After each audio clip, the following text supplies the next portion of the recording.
Welcome. Tonight, we're going to explore the quieter side of one of history's most tragic voyages.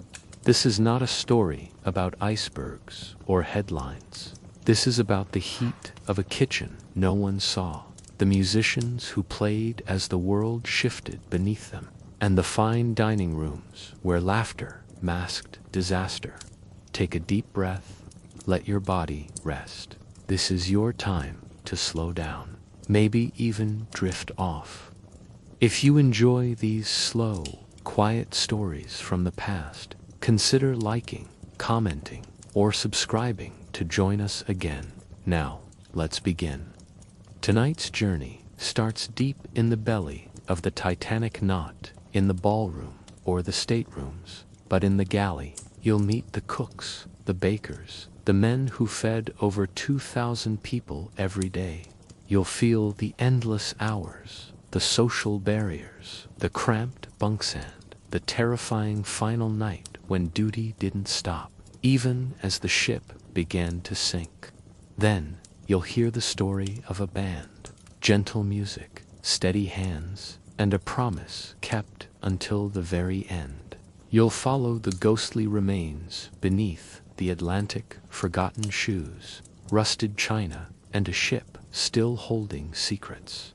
And finally, we'll return to first class, to white linen, chilled champagne, and diners who never saw it coming. Let's begin with those who worked behind the curtain. Let's step into the life of a cook on the Titanic.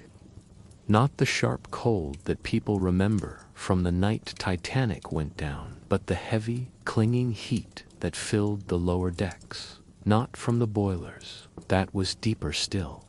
This heat came from ovens, stoves, grease, and steam. If you were a cook aboard the RMS Titanic, that's what you woke up to and went to sleep to.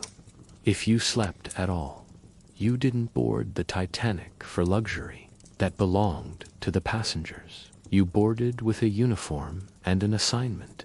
The ship's kitchen staff numbered over 100. You were part of an army of hands whose job it was to keep people fed first class, second, third, 3 meals a day, plus tea and pastries and late-night service. If you worked in the main galley, you answered to the chief baker or chief cook. Orders came fast. Dishes changed hourly. First class got menus that read like royal banquets: oysters, filet mignon, foie gras, quail in aspic. Third class got simpler fare: vegetable stew, cabin biscuits, boiled potatoes. But they all came from the same chaos. You started early. The ovens were lit before sunrise. Dough had to be proved, meats trimmed, vegetables peeled in bulk. No machines, just knives, wooden tables, and repetition, endless repetition. Your station didn't have windows. You didn't hear the ocean, only the clatter of pots, shouted orders, and the metallic clang of trays being hauled up service lifts. The galley was stainless steel and white tile, designed for efficiency, not comfort. You had to move quickly, especially in first-class service, where delays were unacceptable. If a dish was late, it was your fault, and passengers never even knew your name. Breaks were rare. You ate standing up, usually scraps. Sometimes you skipped meals entirely if the rush was on. And Titanic was always rushing. For passengers, it was leisure. For cooks, it was pressure. Your quarters were shared and cramped. For men, to a cabin, maybe more. Bunk beds, metal lockers, a wash basin, no privacy, no fresh air. You learned to sleep through snoring, through the creaking of the ship, through the ever-present ache in your legs and lower back. And always, there was the class divide. You were allowed on certain decks, others were off limits. Some stairwells you never climbed, some people you never spoke to. Not that they would have answered. Passengers wore tailored suits and silk gowns. You wore a white cap, a stained apron, and smelled like onions and sweat by noon. And yet, for all that, there was pride. The Titanic wasn't just any ship, it was the ship. The biggest, most luxurious vessel in the world. And you were part of it, even if no one saw you, even if you served the oysters and never tasted one yourself, even if, when it sank, no one asked what happened to the cooks. If you were a cook aboard the Titanic, you quickly learned that the kitchen never really slept. There were lulls, but not silence. Never silence. Something was always roasting, baking, boiling. The ship sailed with over 2,000 passengers and nearly 900 crew. All of them needed to eat. Some expected elegance, some expected speed, and a cook was expected to deliver both. There were 6 kitchens in total galleys, sculleries, pantries each, humming like a hive. The main galley, just behind the grand first-class dining saloon, was the heart. And if you worked there, you felt like an organ in a machine too big to stop. Maybe you ran the sauce station, arms slick with sweat, stirring demi-glace in copper pans, while the oven behind you spat heat across your back. Or maybe you worked the pastry section, piping cream by hand, wrists cramping, glancing nervously at the time as you plated for the evening meal. Everything was precise. The menus were designed by star chefs like August Escoffier. Even in second and third class, the food was prepared with care. But for first class, the pressure was extraordinary. The elite expected the finest food on Earth on a moving vessel in the middle of the ocean 3 times a day. That meant fresh lobster, squab, duck, elaborate jellies, and custards. Each dish had to look effortless, but behind every plate was a team of tired men in white coats who hadn't seen daylight in 3 days. Orders came through in waves, driven by the pace of each dining room. You'd hear a bell, a shout, sometimes just a glance from the head steward, and you moved fast. No time to stop and chat. No time to savor anything you made. The work had rhythm, but no room for error. A sauce broken, a roast overcooked, these weren't just mistakes. They were insults to the ship's reputation. And if the kitchen was hellishly hot, the surrounding sculleries were a different torment. That's where dishes were scrubbed, sometimes by hand, with steam curling up into your eyes. Huge iron sinks filled with greasy water, stacks of plates that never ended. Some cooks rotated between the two, helping wherever hands were needed, wherever sweat already pooled on the floor. There was camaraderie, yes, shared jokes shouted over the clang of ladles, a slap on the back when someone saved a sauce at the last second. But it was the kind of bonding born from exhaustion. Everyone knew their place, and no one complained for long. You kept going because the work demanded it, because a delayed could mean a dressing down, or worse, being dismissed at the next port. At night, if you got a break, you might walk to the upper galley and lean against the wall for 5 minutes. You might hear music drifting from the dining saloon violins, polite laughter, maybe even smell the wine being poured upstairs. But you wouldn't go up. You weren't invited.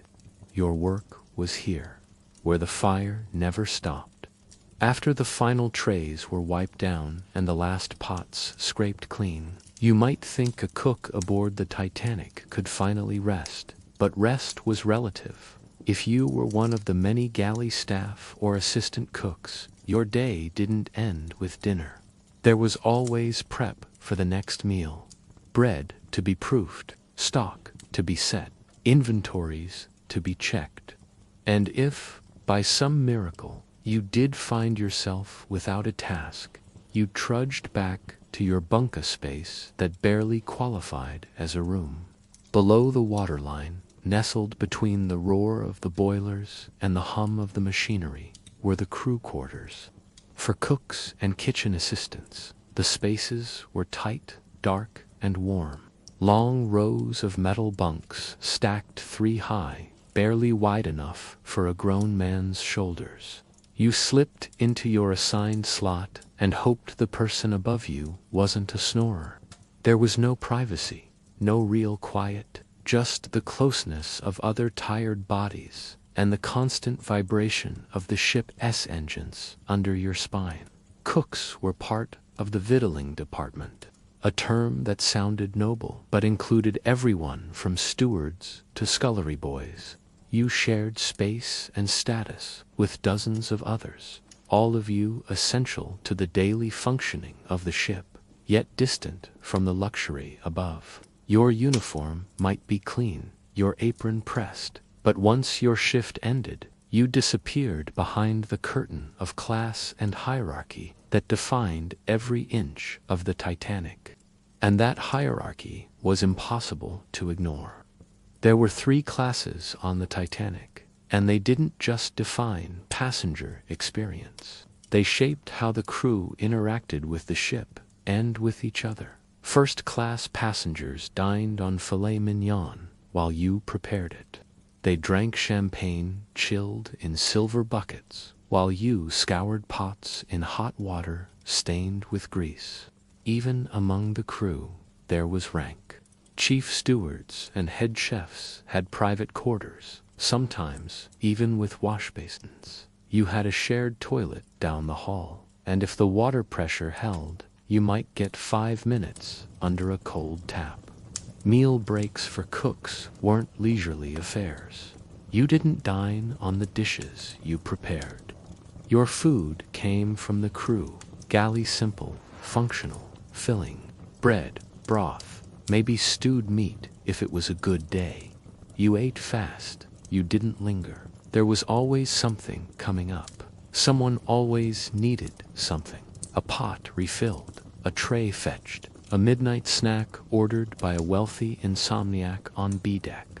On your off time, what little there was, you might smoke or write a letter if you had the energy. Some played cards, others just stared at the ceiling of the crew quarters, letting the gentle sway of the ship lull them into sleep.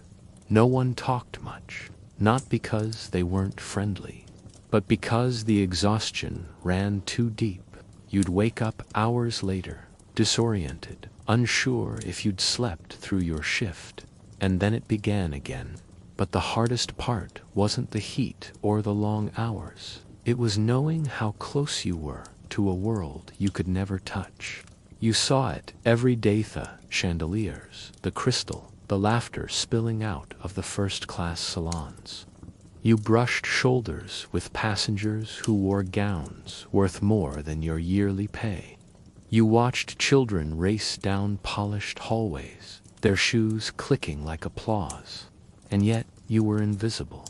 Even the way you moved around the ship reminded you of your place. Service corridors, crew staircases, hatches that kept you out of view. You weren't meant to be seen. You were part of the machinery, efficient, reliable, unnoticed. And if you were ever caught on the wrong deck, without reason or request, you could be written up or reassigned. Some cooks dreamed of rising through the ranks, maybe becoming a sous chef one day, maybe earning enough to work in a fine hotel on land.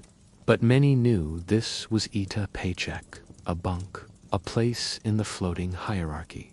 And yet, despite everything, they cooked, they roasted and baked and stirred. They kept the Titanic moving with food and fire and long, silent hours. Because that's what they were there to do, even if the world they fed never once looked back. April 14th, 1912, began like any other day aboard the Titanic for a cook. The breakfast rush came early, and you were on your feet before the sun. Crack eggs, sear ham, prepare porridge, clean and reset. Then lunch, which for first class might involve poached salmon or roast squab. For you, that meant managing timing, temperature, and teamwork with surgical precision. By the time the dinner prep began, your apron was soaked through with sweat and grease. Your hands bore the cuts and burns of a kitchen running at full throttle. No one expected this day to end differently than the last. Yet, somewhere between the first and third course of the first-class dinner, the iceberg struck. You didn't feel it as a massive jolt, as some might assume. It was more like a lurch, a sudden, unsettling change in the ship's rhythm. Maybe a tray rattled, maybe a ladle tipped over. The ovens kept roaring, the orders kept coming. At first, nothing stopped. Why would it? The Titanic was unsinkable, and you were still serving lamb with mint sauce. Then came the whispers. A steward ducked into the galley and mumbled something about an iceberg. The head chef waved it off. "We're 60 feet above the keel," he said. "Get the pastries plated." But the atmosphere changed. Within the hour, crew members began to appear in the corridors in their life jackets. You were still in your uniform, still turning out food. In fact, some passengers had begun requesting warm drinks and late-night snacks, anxious but not yet alarmed. Some cooks kept prepping meals that would never be served. The idea that a ship of this size could go under, unthinkable. Then orders came down not for food, but for movement. You were told to assist with passengers, guide them toward the decks, or help distribute blankets and hot drinks. The kitchens were emptying out, not because they'd stopped working, but because survival had taken precedence. But even then, discipline held. You weren't to run. You weren't to panic. The band kept playing. Stewards kept directing.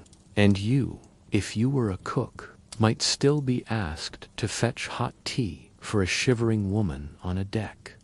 There was a brutal irony in this. You spent your life feeding people who barely knew your name.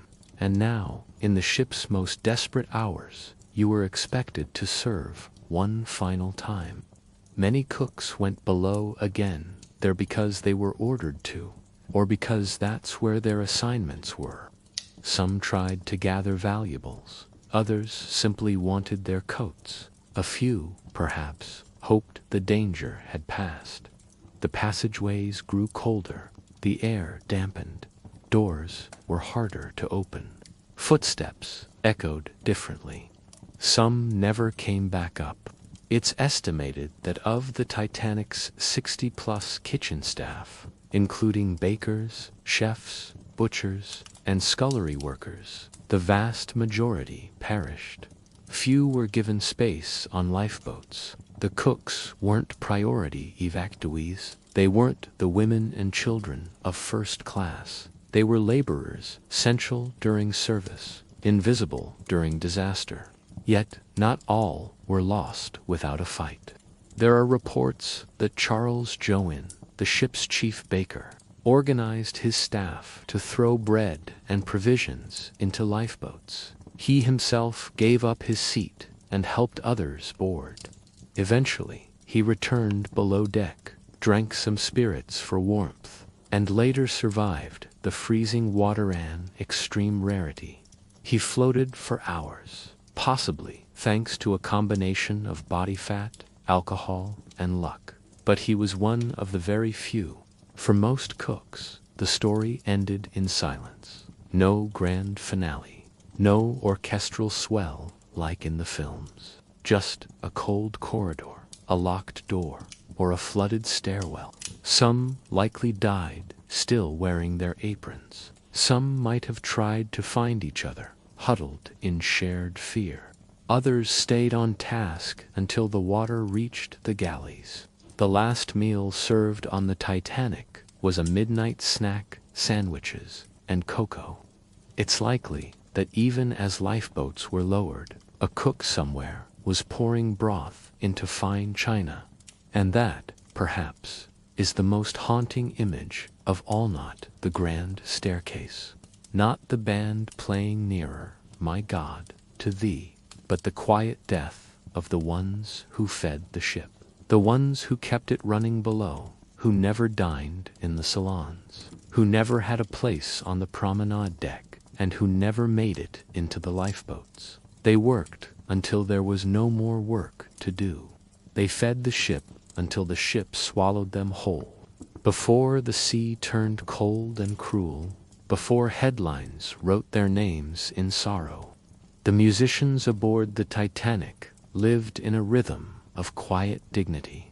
They weren't passengers, though they moved among them. They weren't quite crew, though they worked every day. They were something in between performers, in tuxedos, who floated through dining halls, lounges, and tea rooms, leaving behind a trail of melody and memory. To be a musician aboard the Titanic was to be awake before the passengers stirred. You'd dress sharply, black coat, white shirt, pressed trousers, because appearance mattered. You were not just there to play. You were part of the image, part of the atmosphere of luxury. Your violin, your cello, your cornetet wasn't just an instrument. It was a prop in a grand illusion of effortless comfort. You might begin the day rehearsing in one of the lounges, tuning quietly while stewards moved about, setting tables with gleaming silverware and starched linens. A soft arpeggio here, a warm-up scale there. Someone would adjust their bow tie in the glass, one eye always watching the time. Morning service in the first-class lounge began promptly, and whether you were one of the trio, the quintet, or part of Wallace Hartley's celebrated band, you had to be ready. Requests were common. A lady sipping tea might ask for something light, perhaps a Strauss waltz or a Debussy prelude. A gentleman lingering over a newspaper might prefer a touch of Chopin. The musicians adapted seamlessly. That was their job, their calling, not only to perform, but to read the room and fill it with music that smoothed every crease in the atmosphere. They were skilled, not just trained, but refined. These men had played in hotels, ocean liners, orchestras. Some came from conservatories in England. Others had learned in smoky cafes in Paris or drawing rooms in Edinburgh. They weren't amateurs. They knew how to make music breathe and bend with the room's mood. If the salon was boisterous, they played bright and crisp. If a hush fell, they softened, letting each note linger like perfume. But it wasn't glamorous, not behind the scenes. The musicians had modest cabins and no official crew rank. They worked long hours and were paid not by the White Star Line directly, but through an outside agency. Their instruments were their responsibility. If a string broke mid-performance, you fixed it. If your tuxedo began to fray, you sewed it by hand or hoped no one noticed. They played in the dining saloons, during lunch and dinner. In the evenings, they performed in the Café Parisien or the Palm Court. The schedule was structured but exhausting. Often, there was barely time to eat, and meals were taken hurriedly, quietly, in staff areas. Yet they rarely complained. They were musicians, and for them to be aboard the largest, grandest ship in the world was a kind of strange honor. Passengers noticed them sometimes. They might compliment a soloist or nod in appreciation after a rousing finish, but more often they were part of the background, like the flicker of candlelight or the gentle clink of silverware. And the musicians didn't mind. Their job wasn't to shine, but to smooth, not to dazzle, but to comfort. And in that role, they found purpose. In their rare, free hours, they practiced quietly in corners of the ship. Some wrote letters home, others read or swapped stories of past voyages. A few likely gazed out over the Atlantic, watching waves roll endlessly toward a horizon none of them could guess. They lived in the middle of life of poise and talent, tucked between opulence and labor, acknowledged but never celebrated. Wallace Hartley, the bandleader, was known for his calm demeanor and steady leadership. He had a way of organizing the performances so they flowed without interruption. He made sure the transitions were smooth, the volume appropriate, the selections pleasing. His fellow musicians trusted him. He was no tyrant, just a man who believed that music mattered, especially in places designed to forget the world. Little did they know how true that would become. But for now, in the soft hours before tragedy, they played a minuet for a mother sipping broth, a slow waltz for a young couple staring at each other with the look of a new engagement, a sentimental ballad requested by an older gentleman who said it reminded him of home. Each note added to a floating world of luxury and illusion, and the men who played them, they were content, mostly, to be its gentle, invisible heartbeat. April 14th, 1912, a Sunday evening in the North Atlantic, for the passengers aboard the Titanic. It began like any other elegant night. In first-class guests emerged from their cabins, dressed in satin, velvet, starched shirts, and black evening jackets. Conversations drifted around the usual topics: business back home, upcoming travel plans, and the gossip of the wealthy. Laughter rose under the electric chandeliers as oysters were served on chilled china and champagne flowed in fine crystal. The musicians, as always, were already at work. That night, they were likely split into two groups. One ensemble performed in the first-class dining saloon, and later in the more exclusive a la carte restaurant. The other might have played for second-class guests, or even briefly in the first class smoking room where gentlemen sat with brandy and cigars, wrapped in conversation and music.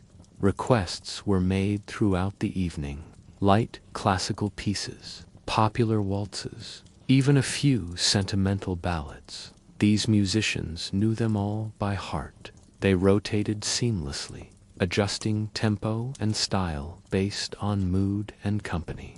Each song was performed not for applause, but for ambience. The music didn't demand attention, it simply filled the space, smoothing over every lull in conversation after dinner.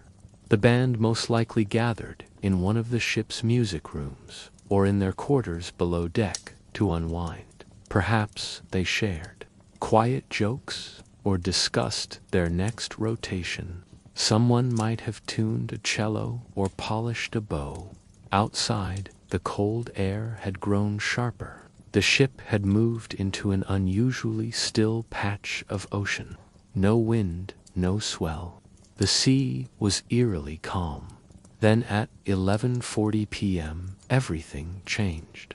A shudder ran through the Titanic as the starboard side scraped against an iceberg. It wasn't a dramatic jolt. It was more like a deep, grinding sigh. Some passengers felt it, others barely noticed. But deep below, water began rushing in at an unstoppable pace. The ship's fate was sealed in that moment, though few realized it. The musicians were among the first to act with quiet resolve as the confusion began to spread. As passengers asked questions and stewards hurried to their posts, the members of Wallace Hartley's band did what they knew best. They gathered their instruments. No orders were given. No schedule existed for such a moment, but instinct and purpose moved them. They understood that their role now was not to perform, but to calm, to comfort, to create a sense of normalcy in a night that was about to become anything but. By 12:15 a.m., the musicians had taken up position on the deck near the entrance to the grand staircase. Survivors would later recall hearing them there, playing as passengers gathered in lifebelts, unsure of whether this was a drill or something more serious. The ship's lights still glowed warmly. Officers gave commands in calm tones. Some guests hesitated to enter lifeboats. They truly believed the Titanic couldn't sink. And so, the band played dot. At first, the music was light pieces, like cheerful ragtime tunes or popular favorites. Songs everyone knew, melodies that softened panic, that helped passengers believe this was temporary. It wasn't just music. It was a lifeline of denial, an invisible hand on the shoulder saying, "Everything's going to be all right." By 12:30, lifeboats were being lowered. Panic began to bloom. Voices grew louder. Some passengers wept. Others argued. The night was growing colder by the minute, and still the musicians played. They moved, possibly, to the boat deck near the second-class entrance, or to the top of the grand staircase, depending on who you ask. The accounts differ, but all agree that they never stopped. At one point, they played Alexander's ragtime band.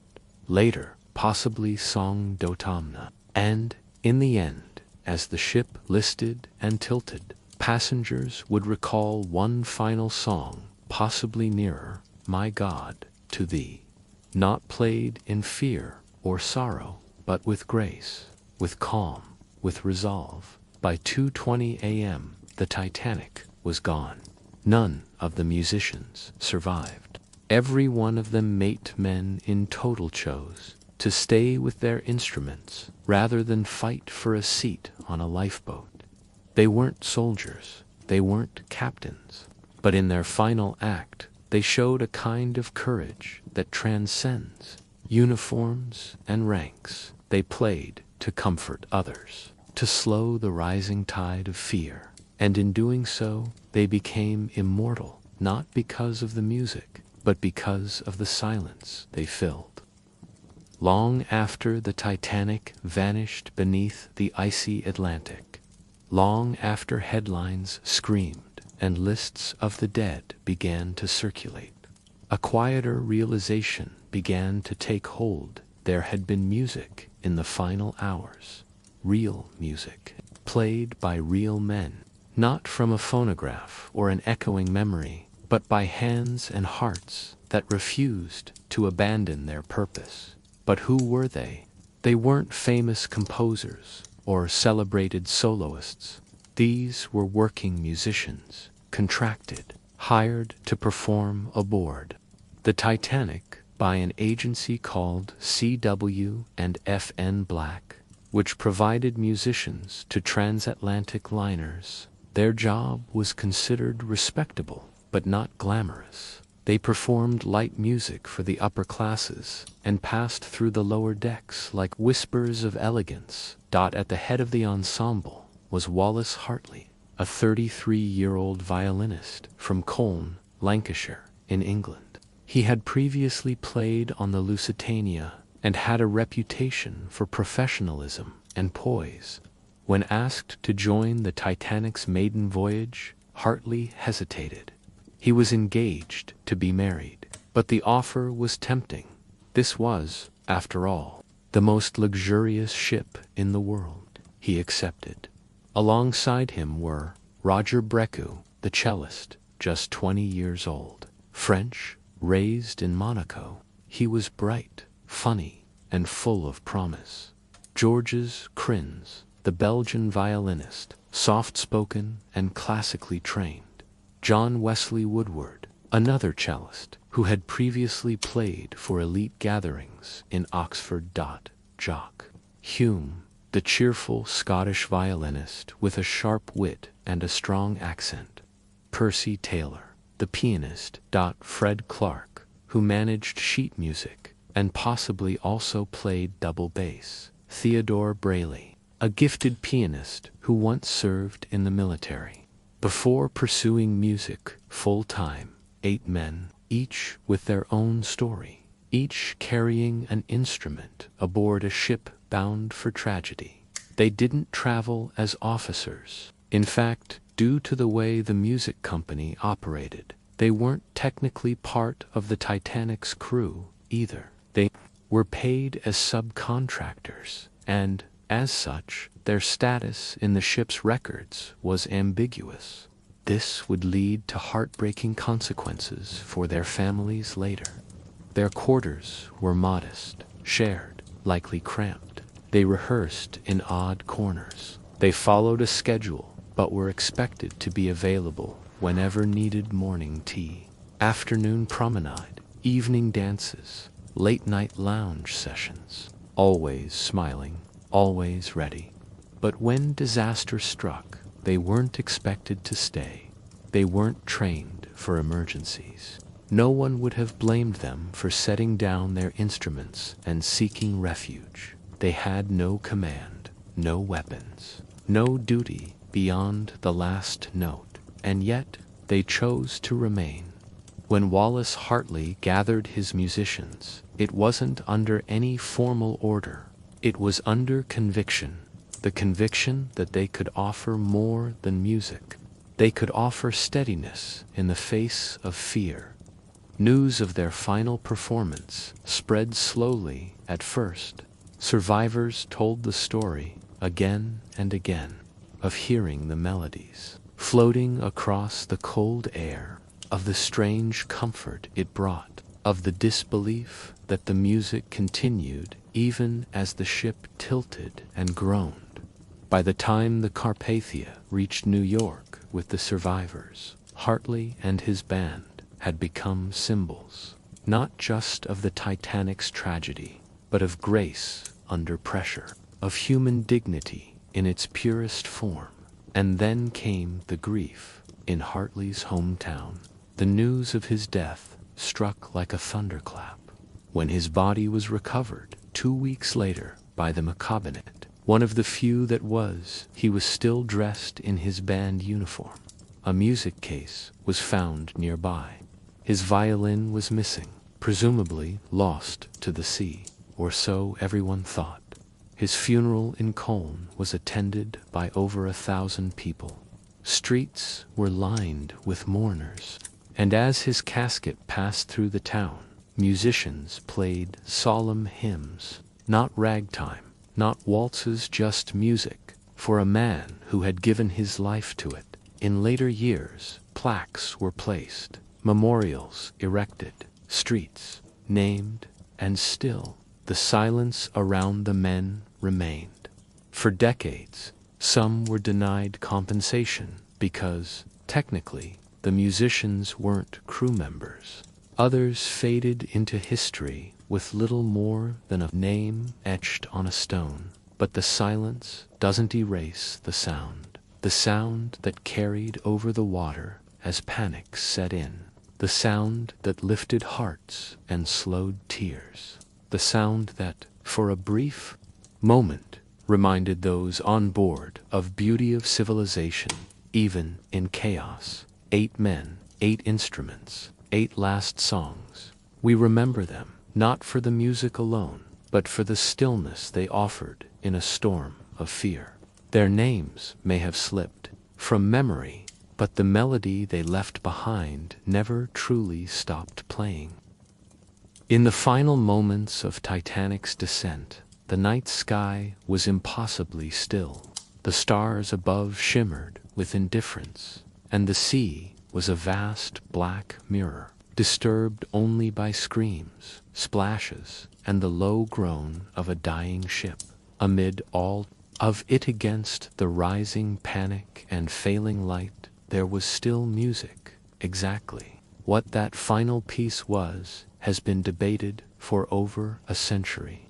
Survivors remembered different melodies. Some swore it was a ragtime tune, upbeat and defiant. Others recalled a slow hymn, haunting and sacred.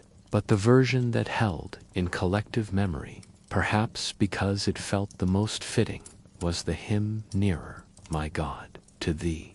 The story goes that Wallace Hartley, who had played the hymn at his father's funeral, led his band in one final rendition as the deck tilted beneath their feet. It's a melody of longing, of drawing closer to something beyond the veil of life. Whether or not it was truly their last song hardly matters now. What matters is that in those last terrifying minutes, music still dared to exist. The scene is almost impossible to picture in full. People scrambling for lifeboats, mothers clutching children, crew shouting orders, lifeboats creaking as they were lowered into the blackness. And there, on the slanting deck, 8 musicians, calm, composed, playing not to be heard, but to be felt. They weren't performing anymore. They were offering comfort in the only way they knew how. Imagine being in the crowd. The ship is shuddering beneath your feet. Cold air bites at your face. Every instinct tells you to run, to survive. But there it is, a violin, a soft piano chord, a slow, steady rhythm from the cello. Your heart, already racing, pauses for just a moment. And for that moment, you remember you're human. It's said that when the final plunge came, Hartley and his bandmates were still playing. But eventually, the music stopped. It had to. Water took the decks. Lights flickered and died. The last sounds were not from strings or keys but from screams, splashes, and silence. None of the 8 musicians survived. Only 3 of their bodies were recovered: Wallace Hartley, John Hume, and John Woodward. The rest disappeared into the Atlantic, their instruments lost, their names almost forgotten. Yet the legacy they left behind became larger than life. News of their sacrifice spread quickly, partly because it was so human, so dignified, amid an event full of blame, fear, and tragedy. Their story stood out as an act of pure selflessness. In England, France, and beyond, memorials were built in their honor.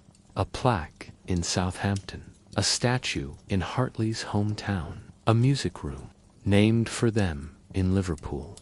Even in the U.S., their story found its place in the retellings of Titanic's doomed voyage. In the decades since, their final act has been portrayed in paintings, films, novels, and documentaries. One of the most remembered scenes in James Cameron's Titanic 1997 is the band's last stand.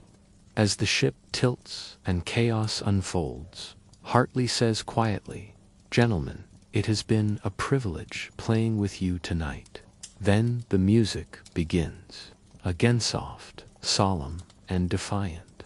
It may be fictionalized, but it captures something true. There's a reason we remember the band, not because they saved lives directly, not because they changed the outcome of that night, but because they showed that even when the world is falling apart, dignity can remain, grace can be chosen, beauty can still have its place in a ship defined by class divides, opulence, and ambition. 8 ordinary men reminded everyone of what truly matters in the end: calm, compassion, and connection. As the last lifeboats rowed away and the ship's stern rose high into the night sky, that music may still have lingered, not in sound, but in feeling, a melody in the mind, a rhythm in the chest, a note that said, "You are not alone." The Titanic was lost, but the band, in a way, was never silenced. Their music crossed oceans and generations, not in volume, but in spirit. And now, more than a century later, we still pause to remember them. No grand finale, no applause, just 8 men, 1 hymn, and a ship disappearing beneath the stars. Far below the ocean's surface, where sunlight cannot reach and silence reigns eternal, lies a world that time forgot. The wreck of the RMS Titanic rests at a depth of more than 12,000 feet, nearly 2.5 miles beneath the waves, where pressure can crush metal and human visitors need a machine between them and the void. Here, the temperature hovers just above freezing, and the currents are slow but unrelenting. It is a graveyard without headstones, a frozen moment from 1912, preserved by darkness and salt. It's a place few humans have seen with their own eyes, and yet it holds one of the most vivid stories ever told. When Titanic struck the iceberg at 11:40 p.m.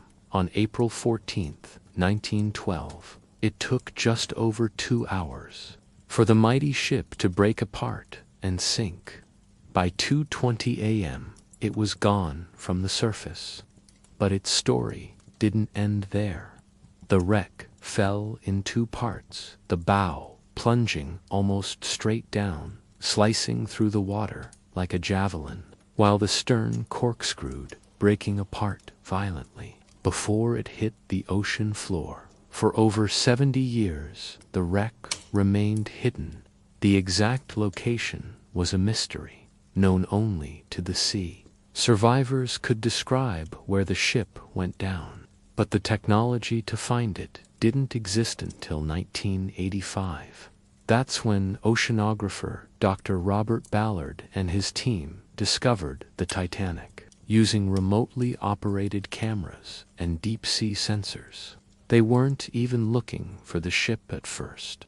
Their mission was to locate lost Cold War submarines. But once they found twisted pieces of metal and a ship's boiler on the ocean floor, they knew they'd stumbled upon history. The first images were haunting. The Titanic's bow was still largely intact, buried in silt, but unmistakably its railings still curved, its anchor chains still in place. The grand staircase, once the heart of the ship's luxury, was gone. The stern was much worse off, shattered and chaotic, a skeleton of twisted steel. What made it even more surreal was what had survived. China plates were still neatly stacked in what used to be the galley. Shoes lay side by side where a body once rested, the leather preserved better than the bone. A child's toy, a broken teacup, a pair of spectacles, every item frozen in its final moment of use. The Titanic had become not just a shipwreck, but a time capsule. Exploring the wreck is difficult, dangerous, and expensive. The water pressure is more than 6,000 pounds per square inch, enough to crush most submersibles. It takes hours to descend and hours more to navigate the labyrinth of debris without damaging the fragile site. And yet, expeditions continued for years, bringing back images, artifacts, and stories. Some of those artifacts are now on display in museums. A menu from the final dinner, a wall sconce from a first-class suite, jewelry, clothing, letters recovered from the seabed, gently cleaned, and placed under glass for visitors to gaze upon. But not everyone agrees with retrieving these objects. To some, the wreck is a grave and should be left undisturbed. To others, preserving these artifacts allows us to remember the passengers not as statistics, but as people with names, belongings, and dreams. There is no sound down there, no fish, no coral, just rust, silence, and shadows.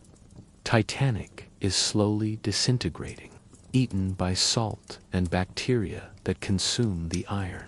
Its once proud hull is now pockmarked by decay.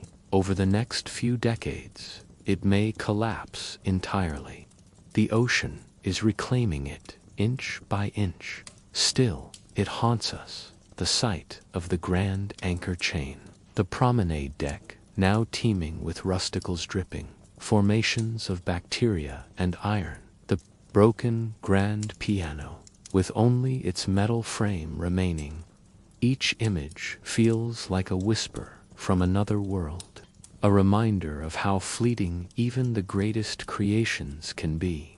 When you float above the wreck in a submersible, lights scanning across, a twisted railing or a forgotten chamber pot, it's easy to forget the chaos that brought the ship here. The screams, the freezing water, the loss. Down here, there is only stillness, but somehow the silence speaks louder than the noise ever could. This is the part of Titanic. Few think about the part after the iceberg, after the headlines, after the morning, the deep, quiet grave where history sleeps. No orchestra, no lifeboats, just rust, shadows, and stories waiting in the cold, and beneath the weight of 2 miles of water. Those stories remain in red, untouched and achingly real. They seem like such small thing shoes, sitting in the silt of the deep, leather, darkened and softened by water and time, laid side by side on the ocean floor. But when you see them in a photo, isolated in that silent abyss, you feel something shift inside you. It's not just the shoes you're looking at, it's the ghost of the person who once wore them. Down in the North Atlantic, where the Titanic rests, time behaves strangely. Organic material vanishes quickly. Bodie's hair, fabric, wood claimed by scavengers and rot. But the tannins used in early 20th century leather have a strange preservative effect. They repel bacteria. So while nearly all traces of the human body have disappeared, the shoes remain, fixed in place like tombstones. Archaeologists and divers who visited the wreck over the years speak softly when they describe this. The pair of boots that likely belonged to a crewman, the child's tiny shoes found beside a broken doll, women's heels, laced and delicate, alone on the decaying staircase. They are too perfectly arranged to have landed like that by accident. They mark where someone came to rest. These aren't museum pieces. They aren't polished. They aren't even recovered. They're left where they are, in accordance with protocols to respect the Titanic wreck site as a maritime grave. No one touches the shoes. No one moves them. They just photograph them and leave them be.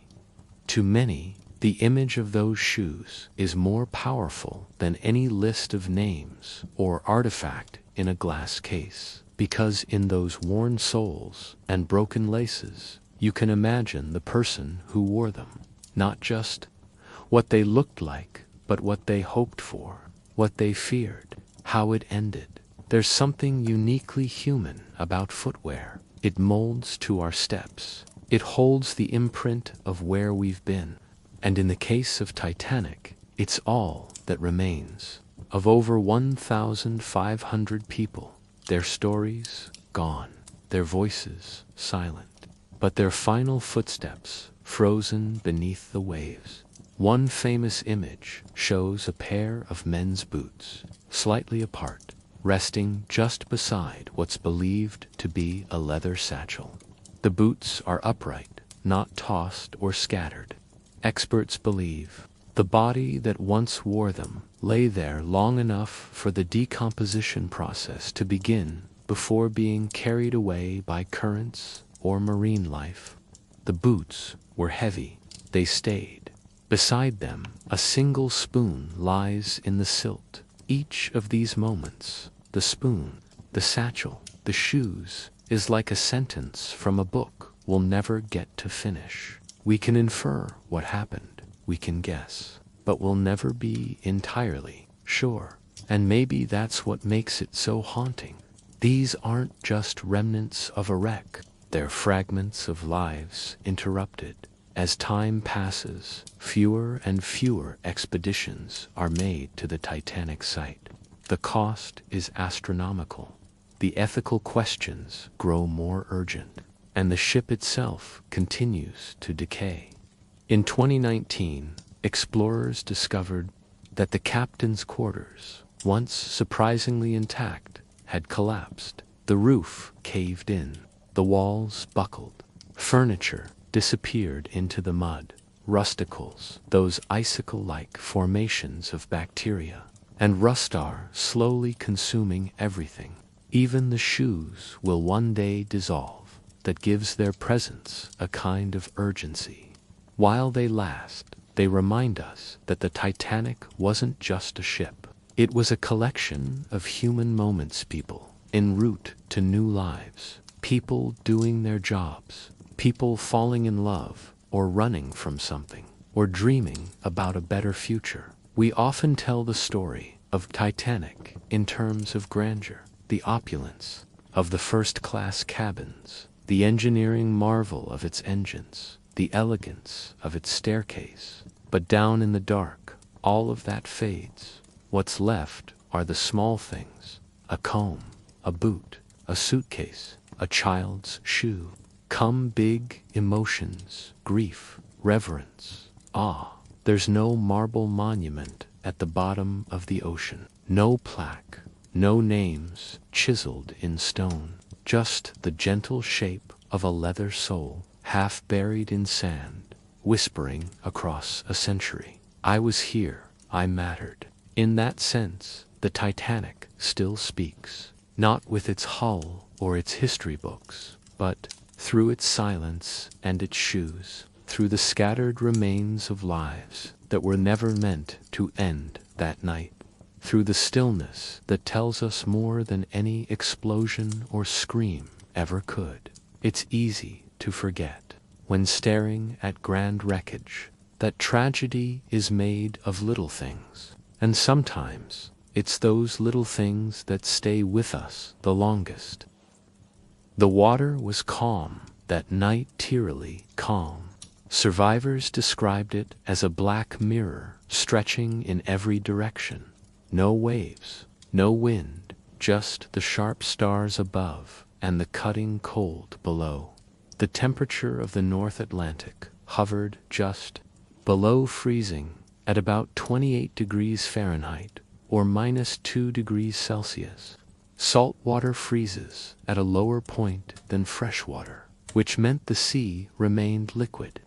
But lethal it was, this cold, this merciless, clear cold, that preserved the Titanic wreckage as well as it did.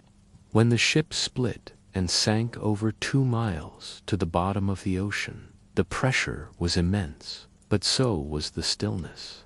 Down there, in the pitch-black and bitter chill, bacteria work slowly. Decay takes its time.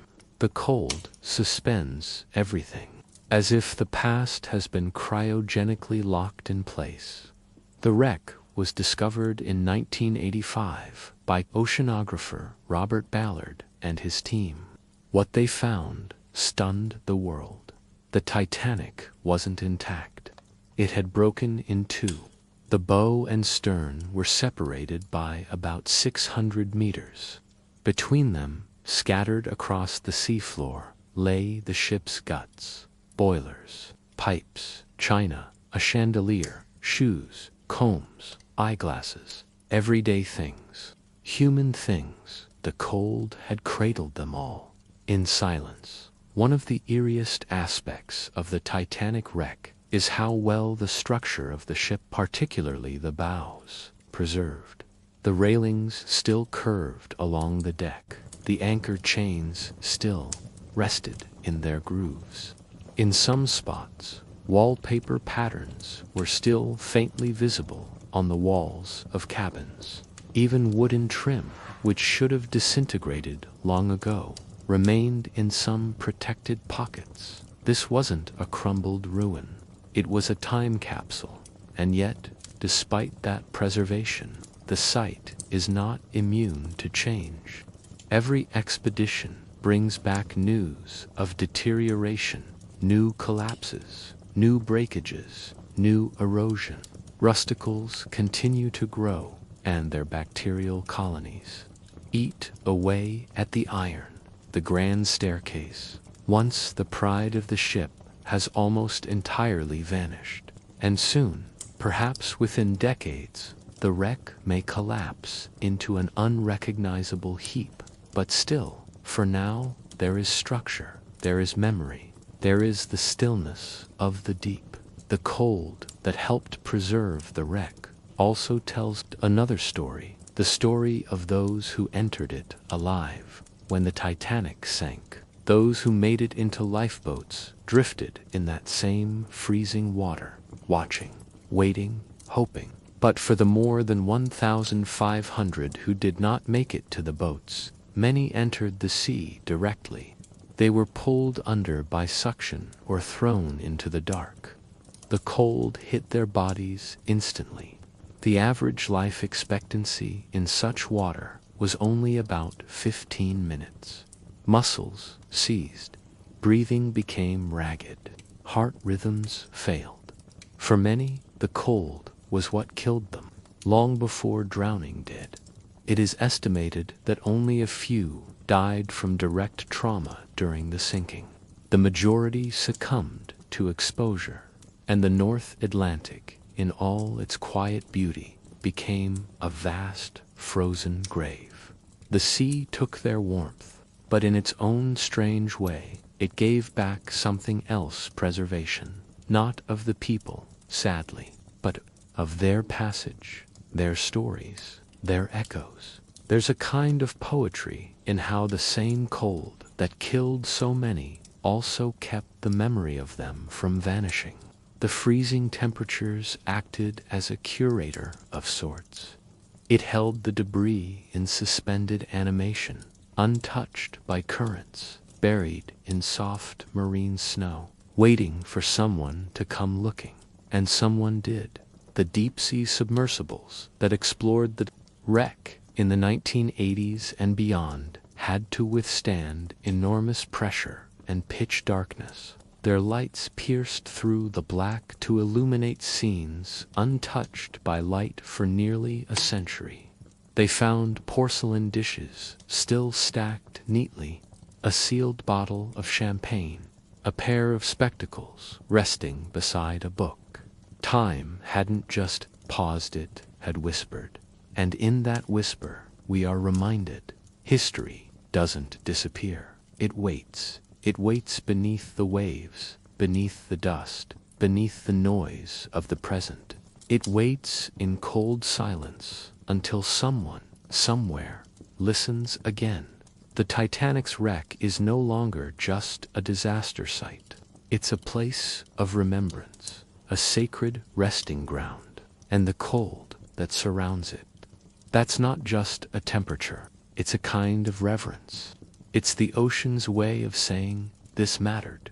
When you look at the footage, or the photos, or even just imagine that quiet place beneath the sea, you can almost hear it, not the screams, not the chaos, but the hush that followed, the cold hush that cradled memory and held fast to sorrow and froze a moment in time so we would never forget. They lie in the dark, quiet silties, objects, small and ordinary, once held by human hands. A pocket watch, a comb, a pair of gloves, fingers folded, a porcelain cup, its rim unchipped despite a century underwater. These aren't just artifacts. They are the echoes of daily life, frozen mid-motion at the bottom of the ocean. When expeditions began retrieving items from the Titanic wreck site, the world reacted with both awe and hesitation. The debate still rages. Should the site be left undisturbed, as a maritime grave? Or should these objects be salvaged, studied, displayed, so that future generations might remember more vividly? The answer remains complex, but what's undeniable is the weight of each item, how it holds more than just physical form. It holds stories. Many of the recovered pieces come from the debris field, the wide scatter of material between the bow and stern. These were items cast off during the ship's final descent, or thrown from lifeboats, or carried away by current. What researchers found surprised them. Leather shoes almost entirely intact, pieces of clothing, brass instruments, a tiny vial of perfume still giving off its scent when opened. Yes, after nearly 100 years in salt water, the smell of violet and rose still lingered. There's something deeply human about that. A smell, a glove, a monogrammed handkerchief. It's not just the grandeur of the Titanic we remember. It's the intimacy, the people, the ordinary moments made extraordinary by tragedy. In museums today, these artifacts sit behind glass, carefully preserved, lovingly arranged. A comb from a third-class passenger rests beside a teacup from the first-class dining saloon. There's no distinction in their silence now. No class barriers, no distinction of wealth or power, just objects, equalized by time and sea. The most famous of these exhibits is perhaps the traveling Titanic artifact exhibition, seen by millions around the world. It presents more than just relics. It recreates environments, a hallway, a dining room, a cabin.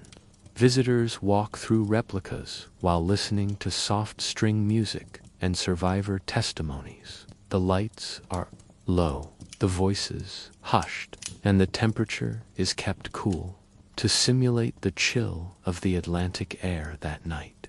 One of the most moving moments comes at the end of the tour.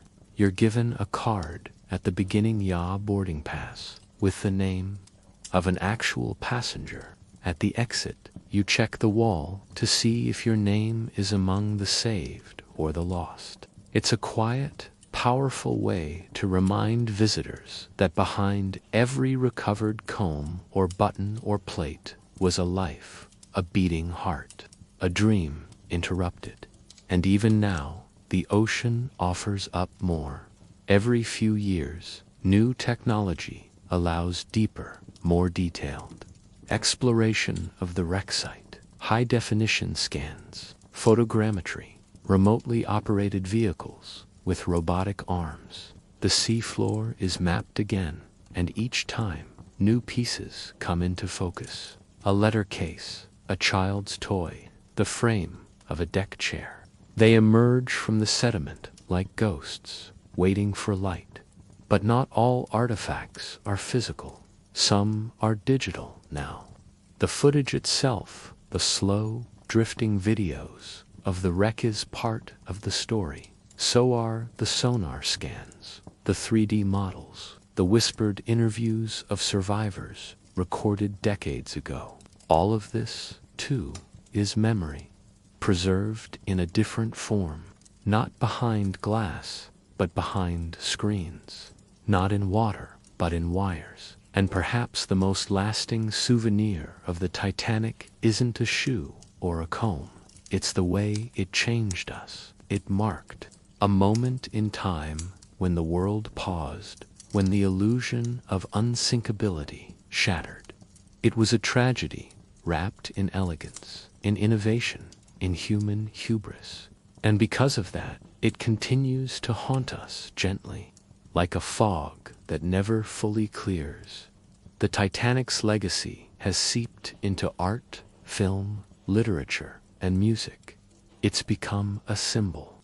And yet, when we return to the artifacts, to the tiny brass buttons and the faded calling cards, we're reminded that symbols are built from the lives of real people. People who laughed and ate and tied their shoes without any sense of the epic fate that awaited them. To see a hairbrush from the Titanic is to see a moment paused, a morning routine unfinished, a hand that once held it, now long gone. And the sea, vast and indifferent, keeps that memory. So if you ever find yourself looking at a photograph of the wreck, or standing before one of its recovered pieces in a museum, take a breath, look closely. These aren't just things. They are time travelers. They came from a world that ended in the dark. And now, through them, that world whispers, still, you're not just looking at history. You're being looked back at by it. Before the iceberg, before the lifeboats, before history carved the Titanic into a frozen symbol of loss, there was dinner. It was the evening ritual that brought together the wealthiest passengers aboard the RMS Titanic, as if the Atlantic were merely a backdrop for theater. The first-class dining saloon, the largest ever seen on a ship at that time, stretched an astonishing 114 feet long. Its walls gleamed with white-painted wood in the elegant Georgian style. Soft light filtered through leaded glass windows. The floor was thick with carpet to muffle footfall, and the air delicately scented with roast game, and wine felt more like a fine hotel in Mayfair than the middle of the North Atlantic. Dinner began promptly at 7 p.m. though. Of course, one might linger in the reading and writing room, or smoke a fine cigar in the lounge before descending. Ladies arrived in velvet and lace, many having changed outfits after tea. Gentlemen wore tuxedos, polished shoes, gold pocket watches. This wasn't just dining, it was performance. And the waitstaff, uniformed and practiced, moved like stagehands. Behind the curtain, the menu was not one page, it was an event. On the final night before the sinking, it featured 11 courses: oysters, consomme malaga, poached salmon with muslin sauce, filet mignon lily, roast squab, asparagus, salad, and a dessert medley that included Waldorf pudding, peaches in chartreuse jelly, and chocolate eclairs. Diners sipped wine with each course, paired expertly by the stewards. The service was French, meaning everything was plated in the kitchen and brought out in perfect order. The porcelain bore the ship's insignia, the cutlery gleamed, the white tablecloths stretched smooth and starched like seafoam stilled. Conversation was polite and usually quiet. One might discuss the weather, the stocks, the peculiarities of ocean travel. Others gossiped about fellow passengers, the Astors, the Duff Gordons, the Cardezza family. It was not uncommon for diners to mention the opulence of the ship itself, how there was an elevator, a squash court, a Turkish bath. One gentleman remarked how absurdly stable the ship felt, as if it were a hotel that merely imagined itself to be at sea. In truth, many had begun to feel that the Titanic was not simply a ship, but the future of travel. It was fast built to cross the Atlantic in record time, and nearly everyone believed it to be unsinkable. There was an unconscious arrogance in the way wine was poured and in how easily caviar was spread. The wealthy elite, cocooned in chandeliers and string quartets, felt closer to the stars than the sea. And the musica, the music. A small orchestra, led by Wallace Hartley, played each evening from the Palm Court or the reception room. Waltzes, ragtime, and light classics drifted into the dining saloon as accompaniment to every bite. The musicians were not first-class passengers. They were workers, technically employed through an agency. but their presence created atmosphere, lending grace to every spoonful of consomme and sip of champagne. No one thought the dining room would disappear in days. That evening, April 14th, 1912, there were no signs of doom. No tremor in the forks, no omen in the soup. Ice warnings had been received on the bridge, but first-class passengers were unaware. The ship steamed forward at nearly full speed, slicing moonless black water as lamb was carved and port was poured. One table might have had a newlywed couple, eyes bright with plans for New York. Another, a widow with her maid, quietly observing the younger crowd. A few tables over, industrialists and financiers discussed the markets, unaware that their ledgers would be frozen by history within hours. People laughed, they toasted, they asked for a second helping. Life was so full in those moments that death could not seem real, and yet, across the thick wall of steel and status, far below, cooks scrubbed pans, stewards polished goblets, the engine room roared. And in second class, diners had their own menu, less extravagant, but still hearty: roast chicken, rice, soup, plum pudding. In third class, passengers were often delighted by the Titanic's generous portions: stew, biscuits, fruit. Many had never eaten so well before, but none of them, second, third, or crew, could even peek into the spectacle of first-class dining. It was the apex of the social pyramid, propped high above the hull, and when the iceberg struck later that night, it was as if a curtain was torn open, a performance interrupted mid-scene. But at that dinner hour, no one knew. Only the wine glimmered, the violins played, and the sea, vast and unfeeling, waited. By the time the first-class diners reached the sixth or seventh course of their grand meal, the elegance of the saloon had taken on a kind of suspended reality. The fine silverware, the clink of crystal, the low murmur of conversational wove, a cocoon so complete that even the gentle hum of the Titanic's engines seemed part of the ambience. But beneath the starched tablecloths and behind the gilded doors, another world moved with careful calculation. It was the world of the saloon stewards, pantrymen, and galley cooks. Without them, not a single plate would reach the white-gloved hands of the guests, nor a wineglass be topped up in time. They were nearly invisible, trained to appear when needed and vanish before they became part of the scene, to serve 137 first-class passengers. During a multi-course meal took a small army. Each guest expected perfection, and the Titanic was determined to deliver it. The kitchen alone, known as the galley, employed over 60 men. The chief baker, Charles Joan, had under his command over a dozen assistants who worked round the clock. They baked bread, prepared pastries, rolled dough for pisol, while working in intense heat, often without breaks. Ovens glowed constantly. The air was thick with steam and flour dust. Despite the constant motion, voices were kept low. The pace was relentless but precise.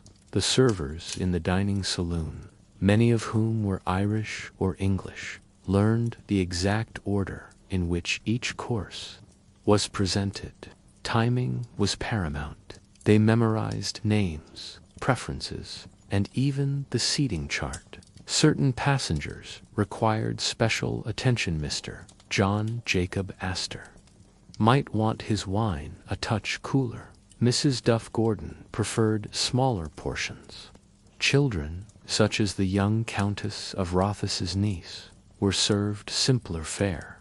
Mistakes were noted. and repeated mistakes were not tolerated. And still, these stewards earned only about £3 a month, plus tips if the passengers felt generous, while guests sipped their consommé in contentment. The stewards moved through the narrow pantry corridors, balancing trays heavy with dishes. The corridors were hot, dimly lit, and smelled faintly of grease and smoke. There were no pianos playing back here, no violins, just orders shouted in clipped tones and the clang of metal against metal. The ship's motion could be felt more keenly below, and though the Titanic was famously stable, there were still sways and shudders, especially when navigating colder waters. It was in this quiet underworld that small tensions brewed. One pantryman was later quoted saying that by the time the 11th course arrived at the table, most stewards were soaked with sweat. A dropped fork might mean a reprimand, an incorrect wine pairing could mean dismissal. But there were no complaints allowed. The honor of working the first-class dining saloon on the Titanic was considered a career triumph, even if it left your feet blistered and your back sore. But not all parts of the dining service were tucked away behind panels and doors. Some first-class passengers requested meals delivered to their private parlors. The most luxurious suites, like the millionaire's suite, had their own personal dining spaces, where food would be brought directly complete with attendants and custom service. The stewards for these guests were handpicked for their politeness, discretion, and poise. In many cases, they acted as butlers, dressers, and messengers all in one. What's most haunting about this ecosystem of service is that so many of the staff would never make it off the ship.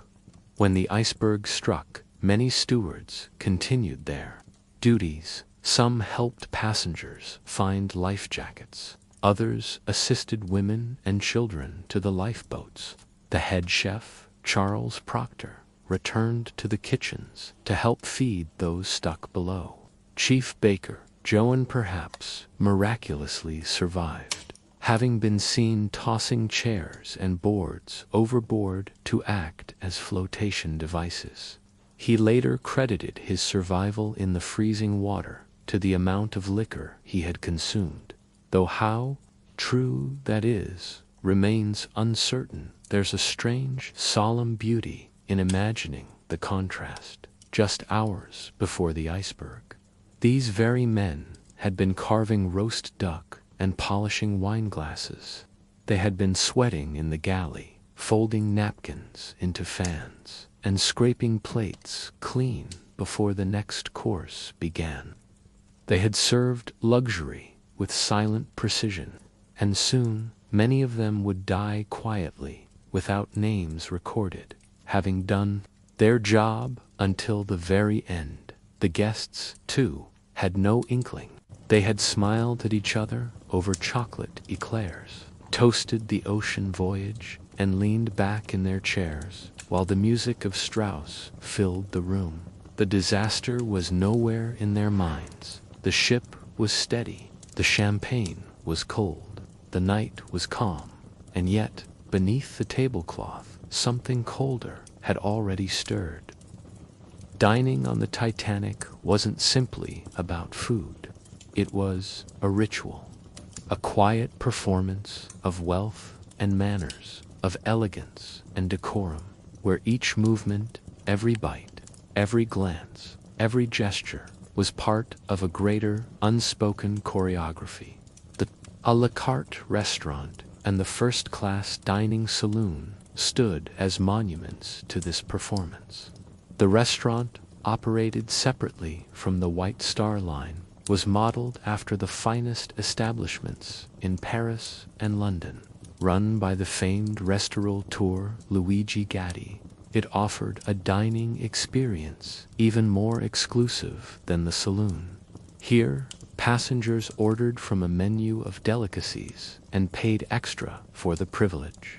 There were no crowds, no assigned seats, only quiet dignity and the subtle prestige of being able to afford what others could not. The first-class dining saloon, on the other hand, was a masterpiece of symmetry and style, paneled in oak with fluted columns and delicate plasterwork. It spanned the width of the ship, large enough to accommodate over 500 guests at once. It was not just a dining room, it was a ballroom of appetite. The floor was thickly carpeted to muffle footsteps. The chairs were upholstered in fine leather. The tables were spaced widely apart for privacy. Waiters moved silently between them, like dancers in a well-rehearsed ballet. At the center of each table stood a small arrangement of fresh flowers, flanked by polished silver and bone china. Menus were printed daily, offering between 10 and 13 courses, each one smaller than the last, but arranged to build in complexity, starting with oysters or consomme, then fish, then entrees such as lamb with mint sauce or beef sirloin, followed by cold asparagus, PT jellied game, and cheese, and finally sweet puddings, eclairs, and fruits. The wine list was equally refined. With every second or third course, a steward would approach with a different bottle, paired carefully. To enhance the flavor of the dish, glasses were refilled with discretion, conversation never interrupted. Guests were expected to nod approval or disapproval with the slightest motion. Men wore tuxedos or dark dinner jackets. Women arrived in gowns of silk, lace, and velvet. There were gloves, brooches, and diamond chokers. Feathered hats were placed carefully on empty chairs. Napkins were folded with mathematical precision. Everything was meant to suggest control, civility, and the orderly nature of high society. But beneath this refinement was an unspoken contract. The meal was not just about sustenance, but identity. It was where social lines were drawn and reinforced. The wealthy dined to be seen. They networked over lamb and champagne. Deals were hinted at between courses. Marriages were considered over the cheese platter. Friendships were measured in the exchange of dessert. And above all, there was the comfort of predictability. Life was stable, the future was bright, and nothing, not even an ocean, could disturb the order of things. Yet the irony, deep and dark, lingers in hindsight. As the Titanic sailed into colder waters, passengers in the saloon adjusted their collars, ordered coffee, and perhaps requested a final brandy. Few noticed the increasing chill in the air. Fewer still questioned the vibration that sometimes passed underfoot, subtle shifts in the ship's movement. Like a gentle hiccup. At one table, someone might have laughed too loudly at a joke about seasickness. At another, a young couple exchanged glances, their fingers brushing under the table. At yet another, an older gentleman asked the steward if his usual seat could be saved for breakfast. Outside, the iceberg waited. When the impact came, most diners were already asleep in their cabins, but some lingered over drinks. A few were still seated in the a la carte restaurant, finishing desserts under flickering electric lights. The collision felt strange, dull, muffled scrape rather than a crash. A few glasses tipped, a spoon clattered, but the waiters simply straightened the settings and continued clearing plates. It didn't feel like disaster, not yet. Even as crewmen rushed to inspect the damage, passengers remained wrapped in the illusion of refinement. After all, this was the Titanic, the unsinkable ship. If there had been real danger, someone would have announced it by now. So they retired to their rooms, expecting everything would be handled by morning. Some even asked for their breakfast to be brought early. They had appointments in New York. After all, it would be the last supper for many of them. The ritual of refinement, carried out so precisely and proudly, would not survive the night. In the hours to come, tuxedos would be exchanged for light. Champagne flutes would be forgotten in the rush to the deck. The same hands that daintily held silver forks would grip ropes, lifeboats, and loved ones. Manners would give way to mayhem. Status would be swallowed by cold seawater. But for now, in this fleeting moment, everything was still in place. The chairs were tucked in, the cutlery was aligned, the candles flickered peacefully, and the last dish had just been served. The final hours of the Titanic's first and last voyage were not loud. They were not frantic, not at first. There were no sirens, no alarms, no announcements over any public system. There was only the hush of disbelief and the clinking of glass. First-class passengers were not told to panic, and so many did not. Even after the ship struck the iceberg at 11:40 p.m., the night carried on with a peculiar grace. In the first-class lounge, a few well-dressed men stirred their brandy glasses, chatting over cards and cigars. The electric lighting shimmered softly off gilded wall sconces and etched glass. The temperature dropped. Yes, there was a joltad, like something heavy had scraped the hull. But the engines only paused for a moment. They resumed briefly and then stopped again. No reason for alarm, surely. On B-deck, in the a la carte restaurant, some diners were still finishing their evening coffees or savoring petit fours. The steward staff had begun tidying up for the night. Silver was polished, wine glasses dried and stacked. The musicians had long since retired, but a few diners lingered in evening wear, exchanging low conversation and laughter. Icebergs weren't supposed to matter on a ship like this. The Titanic was modern, massive, unshakable, but beneath the deck, in the boiler rooms, the truth was being written in seawater. 6 watertight compartments had been pierced. The steel had torn open like paper. Cold Atlantic water gushed in, and slowly, invisibly at first, the bow began to lower. Still, the first-class passengers, those who had enjoyed 14 courses, who had tasted petit de foie gras and truffled quail, remained largely calm. They had been conditioned to expect safety, to trust in service. Their entire lives had been wrapped in soft assurances. If anything was wrong, someone would knock, someone would call, someone would take care of it, and someone did. The stewards, many of whom had worked the evening dinner service just hours earlier, now moved room to room with quiet efficiency. They gently knocked on cabin doors and informed passengers of a precautionary measure. Life jackets, if you please, to the deck for inspection, just in case. No rush. Most guests obeyed with mild annoyance. Women asked if they needed to change clothes.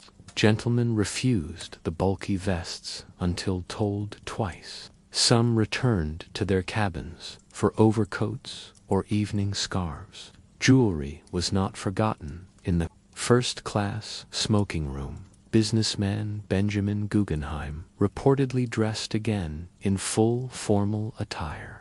He said he preferred to meet the sea like a gentleman. A few noticed the growing chill. Others noted the strange tilt of the hallway floors. More than one passenger asked for brandy to be sent to the deck. If they were going to stand in the cold, they may as well do so with a drink. By now, the musicians had reassembled. At first, they played upbeat ragtime tunes, cheerful distractions to calm the air.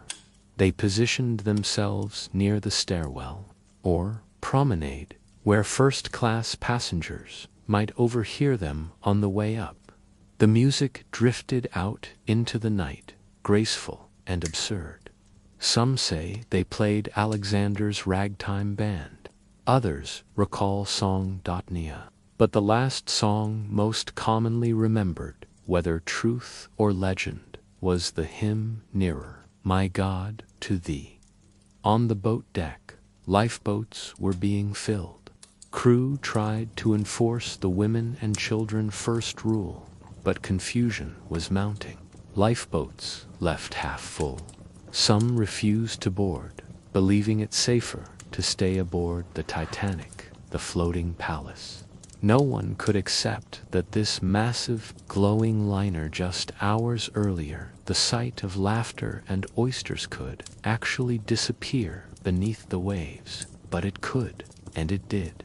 As the bow sank lower, the tail of the ship rose into the air like plates in the a la carte restaurant slid from their stacks and shattered on the tiled floors. Wine bottles rolled free of their racks. In the grand dining saloon, the crystal chandeliers swayed gently, casting long shadows over the untouched breakfast setups laid out hours earlier, toast racks, jam pots, perfectly folded linen, and still, from somewhere, there was music. The first-class passengers were no longer dining. The ritual had ended. Now there were choices to make: get into a lifeboat, jump into the sea, wait for fate. The social hierarchy, once so carefully defined by menus and table placements, dissolved into instinct and fear. Some made it to lifeboats. Others stayed behind, wives with husbands, staff helping the infirm, musicians playing in the cold. The stewards who had served roasted squab now carried children into canvas lifeboats. Waiters who once memorized wine pairings now shouted over crashing water, and yet many maintained their composure. It was their final performance. When the Titanic finally broke apart and sank in the early morning hours of April 15th, 1912, more than 1,500 souls were lost. Among them were cooks, stewards, musicians, officers, children, and yes, many of those who had dined in the warmth of the first-class saloon. Their final toast, if they made one, was not recorded, but perhaps it was a silent one raised in a shaking hand, a final sip of champagne beneath a night sky littered with stars, as the sea claimed even the most elegant among them.